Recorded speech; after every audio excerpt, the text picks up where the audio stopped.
Hi, Spark on Temptress. Today I'm going to talk about this, the little chainsaw. You might think, what does this have to do with anything? If you ever want to go to the beach and have a nice fire on the beach with your friends, processing firewood's a big deal. Let's talk about this little toy today.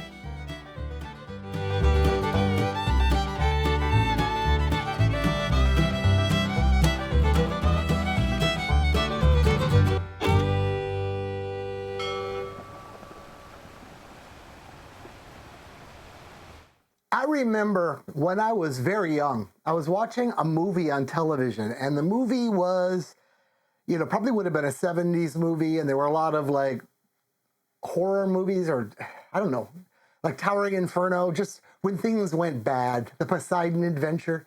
Well, this was a small scale version of that. It was probably like the vibe of Dead Calm, but not done as well and well before.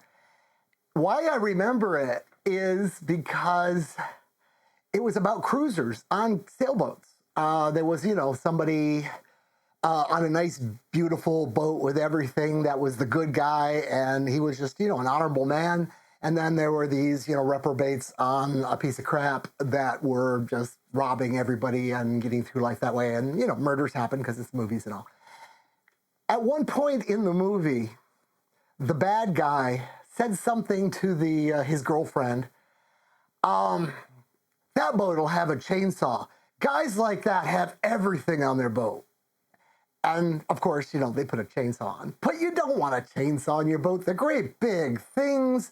They smell bad. You have to carry, I guess they would burn. I guess you have to carry the gasoline that you need for your outboard, but then you have to add oil to it all the time because they require that. Anyway, I just can't, think about giving that much space away. So I carried one of those little folding saws, and, it worked okay. You'd find a tree with some dead branches, or more likely just driftwood, but you don't want, drift logs, so you cut. And cutting a log this big with a crappy little folding handsaw is like way too much work. And I went to one party, and during the prep of the party, I showed up, and this guy came in with a Sawzall, battery-powered Sawzall, and I was so jealous. That just looked like the greatest idea ever. And he had a really coarse blade on. He had it set up just for this job. Well, worked pretty good. I mean, it wasn't fast, but it was pretty good. Well, this company asked me if I would review this. And I think this is a valid thing to review because I really do want this on my boat. This is by Seesii, I guess, Seesii, and it's a little chainsaw. Let's take a look what comes in this nice little package. Oops, let me turn my camera on.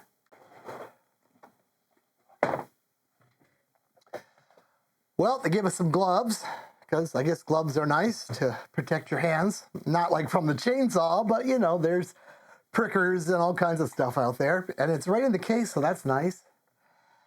We have the saw itself, we'll get back to that. 2 battery packs, a charger, and I can tell you right now, this kind of charger, don't charge this type of battery when you're not like right there watching it. You're gonna have to charge it off your inverter, but let me take a peek here. This thing puts out,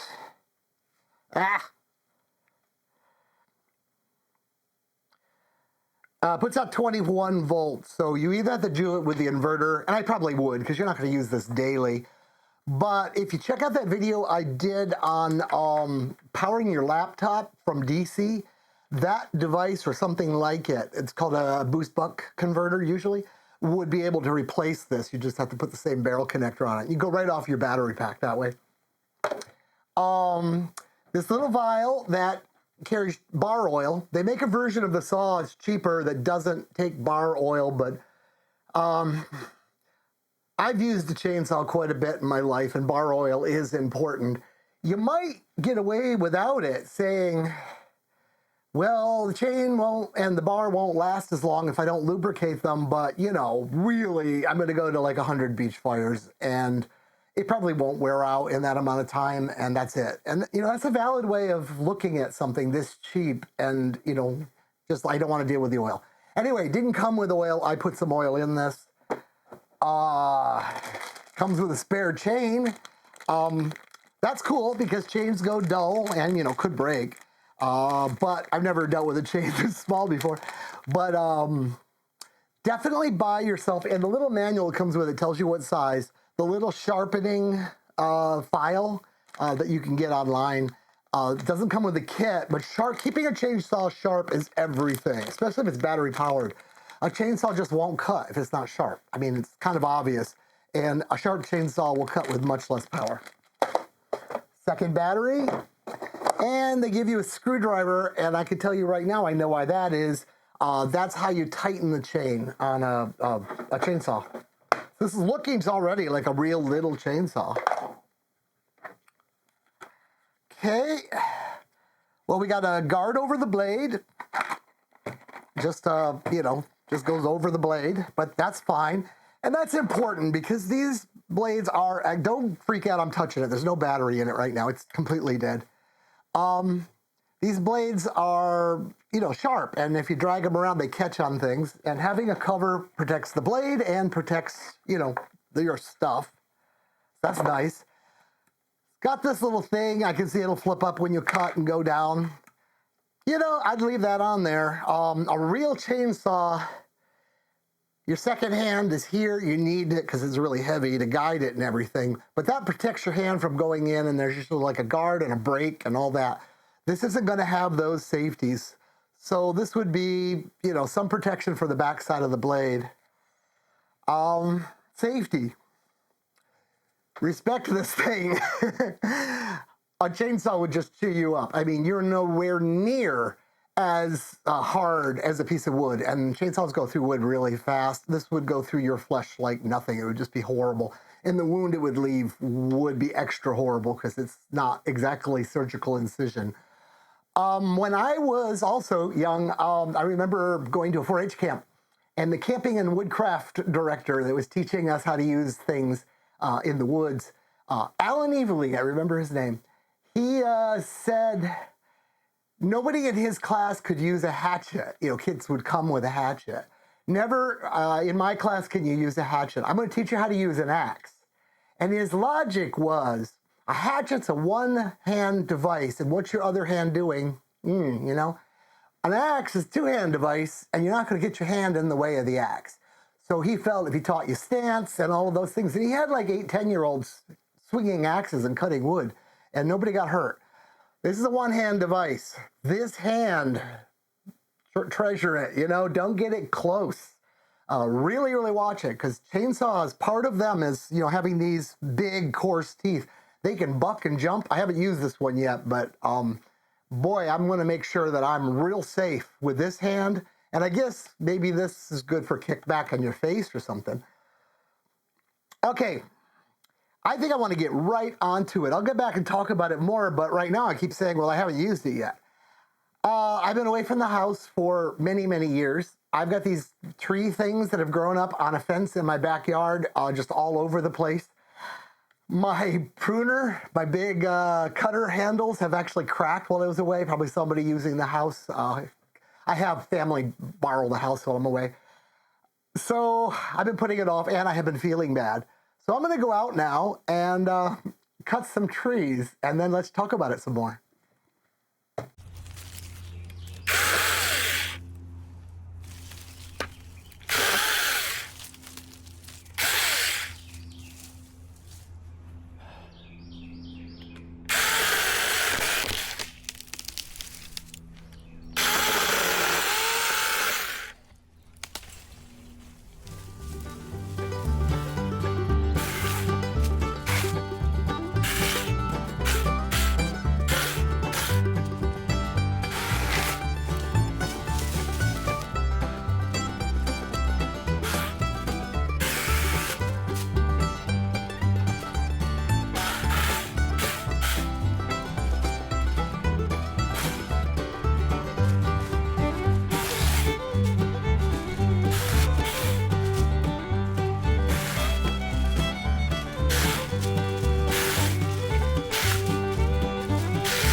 I've got to say, I am impressed with this thing. There's no way I would get a big chainsaw out to do that job if I owned this. It's everything I could want. Really, I'm really impressed with this thing. Cut through that wood like it was butter. You saw the video. The oiler works. I over-oiled it. You just pump this little pumper thing, and I got oil all over my hand coming down this thing, but that means it's oiling the bar correctly. I didn't go far enough to know how long the battery lasts, but they claim a long life, and it wasn't fading at all. This thing is powerful. Yeah, I kind of thought I'd come back and say it's silly and maybe it would work if you were patient. No, this thing's like a beaver chewing through wood. It just went right through it. And that, those aren't easy things to cut. I've cut them with a handsaw. And it just touch, just like a real chainsaw. I've got this electric chainsaw that's designed to go at the end of a pole, and you plug it into the wall, and you got to get the cord out and all of that stuff. It could be that one's a little dull, but this thing cuts way faster than that does. I really like this. I am so glad they sent me this. Okay, well, this is going on Temptress. I'm going to show up to beach parties and say, oh, yeah, I'll cut up that old hardened driftwood into firewood, no problem. And everybody's going to be so jealous because I've got a little hand chainsaw. But be careful with it. It is a one-hand device. I noticed that if I push, I was very conscious of this because I grew up around chainsaws, and I also used to be a fireman, mostly doing ambulance stuff, and I've gone on chainsaw runs. You don't want to go on a chainsaw run. The other, your hand, definitely, but that's actually pretty easy to manage. My big worry, and kickback, not going to be a problem, I think. This made me feel pretty good. Don't get near your face. But my big concern that you should be conscious of is if you go through the wood, or particularly, always never trust wood. Never trust trees. They're all loaded, as you're cutting them in particular, with spring-loaded energy, and they're heavy and they're tall. And when they go, anything can happen. And if you're cutting and it suddenly jumps out of the way and you're not expecting, you may be leaning on it a little bit, don't let this come into your leg. Oh my God. Okay, that's my public service announcement, but I'm saying generally, that's a pretty cool piece of kit. Bye from Clark on Temptress.